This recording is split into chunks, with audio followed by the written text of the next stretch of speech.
తాత్కాలికమైనది.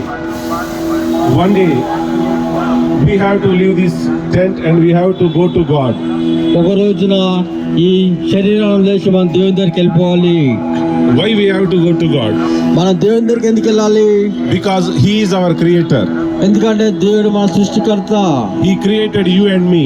దేవుడు నిన్ను నన్ను సృష్టించాడు. He created you and me in His own image. తన పోలికలో యేసు ప్రభువును సృష్టించాడు. He wants us to be with Him forever and ever. మనం దేవునితో నిత్యం ఉండాలని ఆయన కోరుచున్నాడు. But a sinful man cannot reach the holy God. అయితే పాపి దేవుని పరిశుద్ధ దేవుని సమీపించలేడు.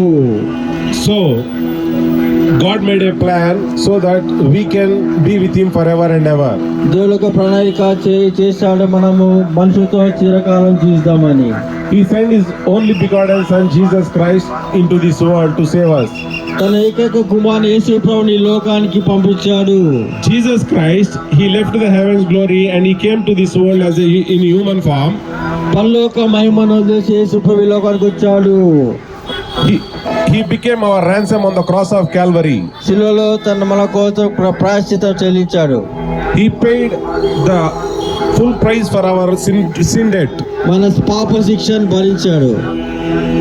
He died on the cross. శిలువలో చనిపోయాడు. His precious blood has wiped away all our sins.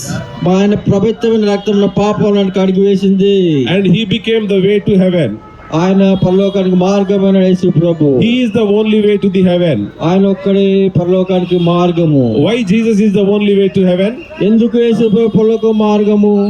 Because ఎందుకంటే not only Bible, all our Vedas says shedding of blood is must for the forgiveness of sins. వేదాలు చెప్తుందంటే పాపకి రక్తం చిందించడము దేవుని చిత్తమైందని చెప్తుంది.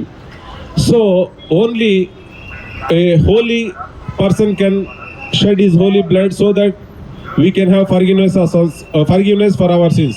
అయితే పవిత్రమైన వాడే రక్తం చిందిస్తే ఆ రక్తమే మనల్ని పవిత్రంగా చేస్తుంది, పాపాల నుండి విడిపిస్తుంది. Jesus' birth was holy. యేసు యొక్క జన్మదినం పరిశుద్ధమైనది. He is the only person who challenged the whole world that can anybody find fault in me. ఆయన ఒక్కడే ఛాలెంజ్ చేశాడు, నాలో తప్పు ఉందా అని కనుగొల్తారని. Such a great God has become our ransom and He died on the cross for our sins. అంత గొప్ప దేవుడు మనకు శిలువలో రక్తం కార్చాడు, చనిపోయి తిరిగి లేచాడు. Come to me, all you heavy laden, come to me, I will give you rest. పాప భారం మోసుకుంటున్న సమస్త జనులారా నా దగ్గర రండి, నేను మీకు శాంతిని కలగజేస్తున్నట్టున్నాడు యేసు ప్రభు. God has given this salvation freely. యేసు ప్రభు మనకి రక్షణ ఉచితంగా ఇచ్చాడు. Why God has given this salvation free? ఎందుకు మనకు రక్షణ ఉచితంగా ఇచ్చాడు? Because no one on this world